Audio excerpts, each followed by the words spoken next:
এই সভার স্নেহভাজন সভাপতি মোহাম্মদ মুস্তফা, এই সভার সম্মানিত বিশেষ অতিথি সিদ্ধিরগঞ্জ থানা বিএনপির সংগ্রামী সভাপতি প্রিয় সহকর্মী মোহাম্মদ মাজেদুল ইসলাম, মঞ্চে উপবিষ্ট সিদ্ধিরগঞ্জ থানা বিএনপির সাবেক সাধারণ সম্পাদক এম এ হালিম জুয়েল, মঞ্চে উপবিষ্ট এই ওয়ার্ডের কৃতি সন্তান নারায়ণগঞ্জ মহানগর শ্রমিক দলের সংগ্রামী আহ্বায়ক এস এম আসলাম, মঞ্চে উপবিষ্ট টিএস তোফা, আবুল হোসেন, আকবর হোসেন, মাসুদুজ্জামান মন্টু, আইয়ুব আলী মুন্সি, মমতাজ উদ্দিন মনসুর, সাগর প্রধান, আনিস শিকদার, গোলাম কিবরিয়া, শহীদুল ইসলাম সহ অন্যান্য নেতৃবৃন্দ, উপস্থিত শ্রদ্ধেয় মুরব্বীবৃন্দ, প্রিয় ভাই এবং বোনের, আসসালামু আলাইকুম। সকল প্রশংসা মহান আল্লাহ তাআলার জন্য।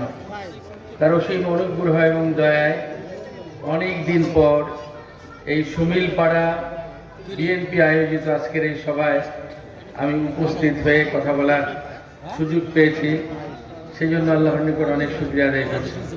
আমি ধন্যবাদ জানাচ্ছি আমার প্রিয় সহকর্মীদেরকে, যারা আজকের এই অনুষ্ঠানের আয়োজন করে আমাকে আমন্ত্রণ করে এনেছেন এবং কথা বলার সুযোগ করে দিয়েছেন। সেজন্য আমি ধন্যবাদ জানাচ্ছি। উপস্থিত যারা প্রিয় ভাই এবং বোনেরা এখানে উপস্থিত, তাদের সবাইকে। আমাদের প্রিয় সহকর্মী নেতৃবৃন্দ বক্তব্য দিয়েছেন, আমি সংক্ষিপ্তভাবে কিছু কথা আপনাদের সামনে তুলে ধরব। আপনারা জানেন, স্বৈরাচারী শেখ হাসিনার শাসন আমল ছিল প্রায় 16 বছর। এই 16 বছর কি পরিমাণ নির্যাতন অত্যাচার করেছে বিরোধী দলের রাজনৈতিক নেতাকর্মীদের উপর এবং এদেশের মুক্তিকামী মানুষের উপর। অনেক অত্যাচার, অনেক জুলুম, অনেক নির্যাতন সহ্য করে এদেশের মানুষ স্বৈরাচারের বিরুদ্ধে আন্দোলন সংগ্রাম করেছে।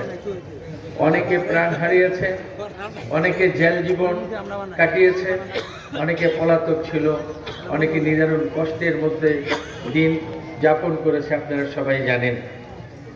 এরপর সর্বশেষ জুলাই আগস্টে ছাত্র এবং জনতার আন্দোলনের মধ্য দিয়ে স্বৈরাচারী শেখ হাসিনা দেশ ছেড়ে পালিয়ে গেছে। এরপর যদি আমরা বলি, এই যে আন্দোলন সংগ্রাম, এই আন্দোলন সংগ্রামে বিজয় লাভ করেছে কে? বিজয় লাভ করেছে এদেশের মুক্তিকামী জনগণ। আর পরাজিত হয়েছে কে? পরাজিত হয়েছে স্বৈরাচারী ফ্যাসিস্ট শেখ হাসিনা এবং তার যারা দোসর ছিল তারা আজকে দেশ ছেড়ে পালিয়ে গেছে। কিন্তু দেশটাকে কি করে গেছে আপনারা জানেন। 16 বছরে যেমন নির্যাতন করেছে, অন্যায় অত্যাচার করেছে, তেমন দেশের অর্থ সম্পদ সব লুণ্ঠন করে বিদেশে পাচার করে দিয়েছে। এ দেশটাকে ধ্বংসের দ্বার প্রান্তে এনে দিয়ে গেছে, আপনারা সবাই জানেন। এরপরও 5ই আগস্টের পর, স্বৈরাচার পালিয়ে যাওয়ার পর এদেশের মানুষ নতুন করে স্বপ্ন দেখছে। কি স্বপ্ন দেখছে নতুন করে? স্বপ্ন দেখছে অত্যাচার নির্যাতনকারী ফ্যাসিস্ট সরকার পালিয়ে গেছে। এখন মুক্ত বাতাসে, মুক্ত আকাশে স্বাধীনভাবে মানুষ বিচরণ করতে পারে।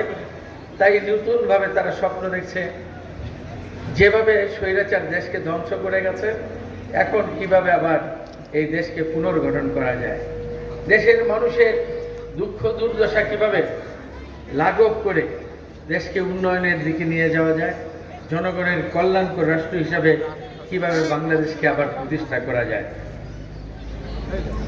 এখন সাধারণ মানুষের একটি আশা, একটা ধারণা, দেশের সর্ববৃহত্তম রাজনৈতিক দল হচ্ছে বিএনপি। এদেশের জনগণ বিএনপিকে ভালোবাসে, শহীদ প্রেসিডেন্ট জিয়াউর রহমানকে ভালোবাসে, দেশনেত্রী বেগম খালেদা জিয়াকে ভালোবাসে, তাদের সুযোগ্য সন্তান আমাদের প্রিয় নেতা তারেক রহমানকে মানুষ ভালোবাসে। তাই মানুষের নতুন স্বপ্ন যে বিএনপি এখন দেশের হাল ধরবে, বিএনপি মানুষের সুখ দুঃখের সাথী হয়ে দেশের সেবায় নিজেদেরকে আত্মনিয়োগ করবে। এই স্বপ্নে মানুষ আজকে বিভোর। এই সময় আমাদের প্রিয় নেত্রী চিকিৎসার জন্য বহুদিন পর বিদেশে গিয়েছে। আপনারা জানেন মিথ্যা মামলায় তাকে সাজা দিয়ে তাকে আটক লেগেছে দীর্ঘদিন স্বৈরাচারী সরকার। আজকে দেশ মুক্ত হওয়ার পর তিনি 7 বছর পর গিয়েছেন তার চিকিৎসার জন্য। তার ছেলের সাথে দেখা হয়েছে। কি আবেগ ঘন এক পরিবেশ সৃষ্টি হয়েছে।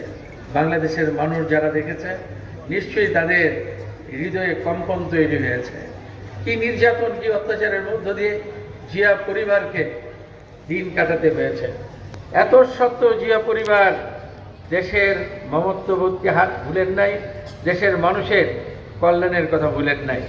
আজও পর্যন্ত তারা নিবেদিত প্রাণ হয়ে দেশকে কিভাবে আগামী দিন গড়বেন সেই স্বপ্ন দেখে সেভাবে আমাদেরকে নির্দেশনা দিচ্ছেন, আমাদেরকে কাজ করার নির্দেশ দিয়ে যাচ্ছেন।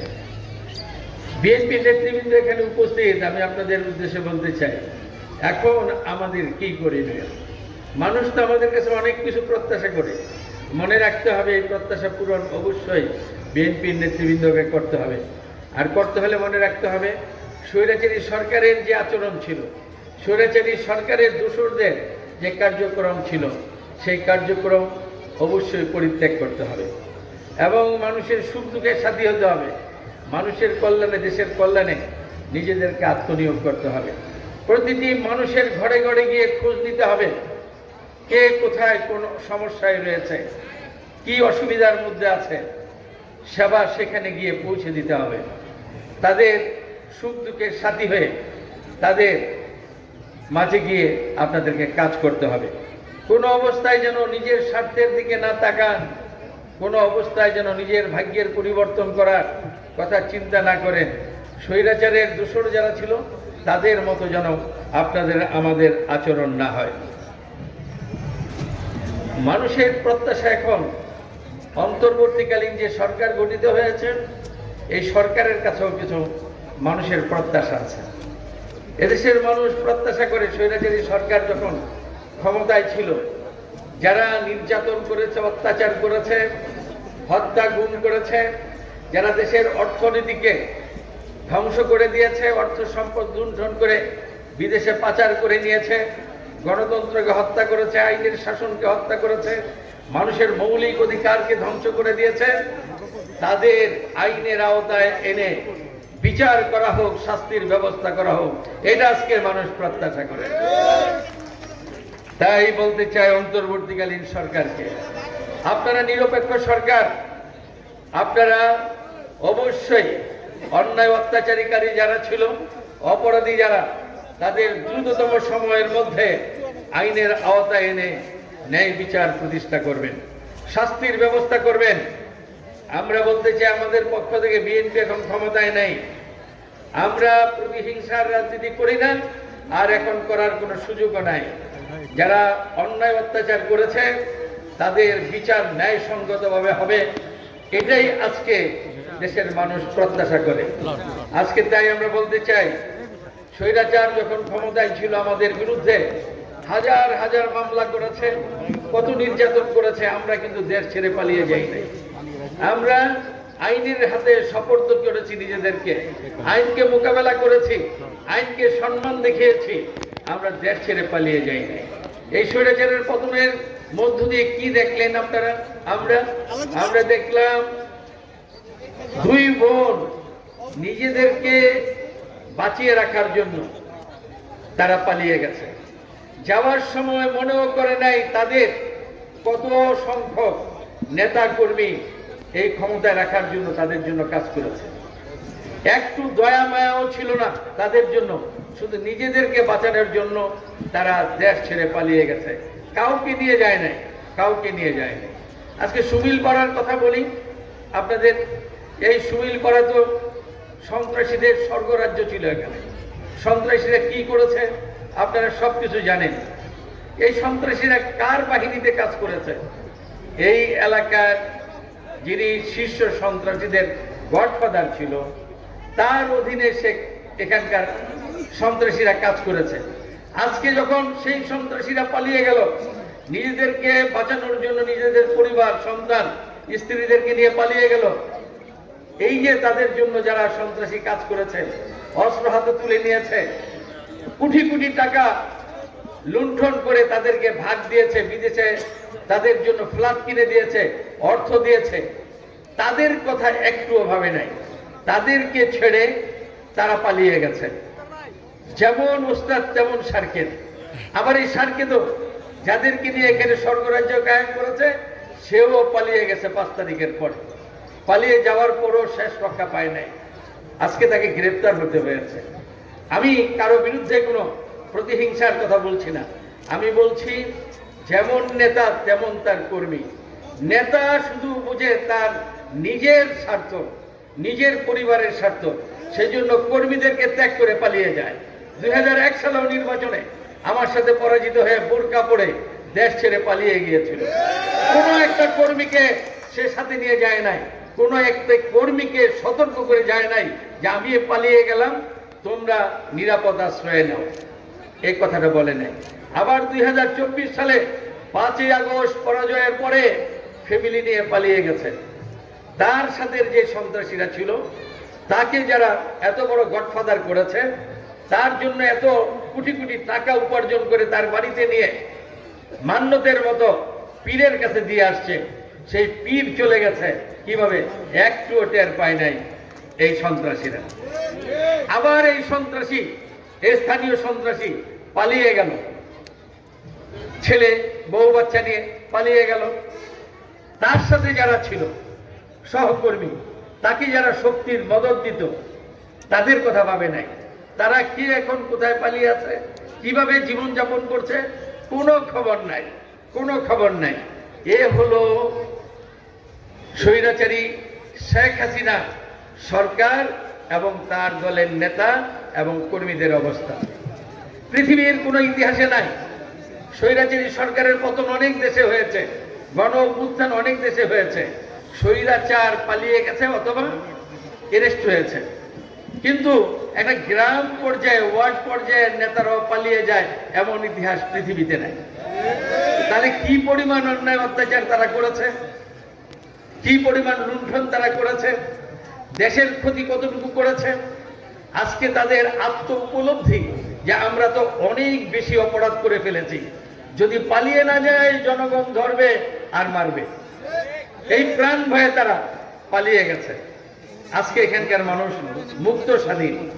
এই ধরনের জনসভা বিএনপি করবে, কল্পনাই তো করা যায় না। কল্পনা করেছেন কেউ? কোনোদিন বসবেন স্বৈরাচার যখন ছিল? নিশ্চয়ই না। আজকে নতুন ভাবে মানুষ আশার আলো দেখছে। স্বৈরাচারের পতনের মধ্য দিয়ে, পলায়নের মধ্য দিয়ে আমরা অন্তর্বর্তীকালীন সরকারকে বলবো, দ্রুত মানুষ বিচার দেখতে চায় এবং ন্যায় বিচার দেখতে চায়। ন্যায় বিচার আপনারা প্রতিষ্ঠা করবেন, দেশের মানুষের জানমালের নিরাপত্তা বিধান করবেন, এটা অন্তর্বর্তীকালীন সরকারের কাছে জনগণের দাবি। দ্রুততম সময়ের মধ্যে আইনের শাসন আপনারা প্রতিষ্ঠা করবেন, আইন শৃঙ্খলা পরিস্থিতি যাতে ভালো হয়, মানুষ নিরাপদে ঘুমাতে পারে, নিরাপদে চলাফেরা করতে পারে, তারা যেন ছিনতাইকারীর কবলে না পড়ে, চুরি ডাকাতির সম্মুখীন না হয়, আর দেশের সম্পদ যাতে কেউ চুরি করে নিতে না পারে, সেই ব্যবস্থা আপনারা করবেন, এটা মানুষ প্রত্যাশা করে। নিত্য প্রয়োজনীয় জিনিসপত্রের দাম দিন দিন বৃদ্ধি পেয়েছে, সাধারণ মানুষ অত্যন্ত কষ্টের মধ্যে আছে। এই অন্তর্বর্তীকালীন সরকারের কাছে সাধারণ মানুষ, দেশবাসীর প্রত্যাশা, অবিলম্বে দ্রব্যমূল্য হ্রাস করে মানুষের ক্রয় ক্ষমতার মধ্যে নিয়ে আসতে হবে। মানুষ যে ত্যাগ স্বীকার করেছে স্বৈরাচারের বিরুদ্ধে আন্দোলন করে, এই মানুষকে আর কষ্ট যেন পেতে না হয়, সেই ব্যবস্থা আপনাদেরকে দ্রুত করতে হবে। আমার প্রিয় সহকর্মী যারা আছে তাদের কাছে আহ্বান জানাবো আমি, কোনো সিন্ডিকেট, কোনো চাঁদাবাজ, কোন রকম চাঁদাবাজি করে যেন দ্রব্যমূল্যের দাম বৃদ্ধি করতে না পারে এবং জনগণ যাতে কষ্ট না হয়, না পায়, সেই দিকে আপনারা লক্ষ্য রাখবেন। এখন দেশের মানুষ গণতন্ত্র দেখতে চায় দেশে। 16 বছর গণতন্ত্রের মুখ দেখে নাই। এদেশের মানুষ তিনটি নির্বাচনে 2014, 2018, 2023 সালের নির্বাচনে তারা ভোট দিতে পারে নাই। আপনারা জানেন এখন মানুষ তাদের গণতান্ত্রিক অধিকার চায়। অবিলম্বে তারা ভোট প্রয়োগের মাধ্যমে তাদের পছন্দের নেতা নির্বাচিত করে তারা ক্ষমতায় অধিষ্ঠিত করে তাদের সেবা নিতে চায়। কাজেই তত্ত্বাবধায়ক সরকারের এখন প্রয়োজন দ্রুততম সময়ে যতটুকু সংস্কার করা প্রয়োজন তা শেষ করে নির্বাচন দেওয়ার জন্য। নির্বাচনমুখী হয়ে আছে মানুষ, তার গণতান্ত্রিক অধিকার ভোট প্রয়োগ করার জন্য উদ্গ্রীব হয়ে আছে দেশের মানুষ। আমরা আশা করি অন্তর্বর্তীকালীন সরকার তা উপলব্ধি করবেন এবং আপনাদের প্রতি মানুষের যে আস্থা বিশ্বাস রক্ষা করে আপনারা নির্বাচিত প্রতিনিধিদের কাছে ক্ষমতা দিয়ে আপনারা সসম্মানে আপনারা বিদায় নেবেন। এটাই আজকে জাতির প্রত্যাশা, আমাদের প্রত্যাশা।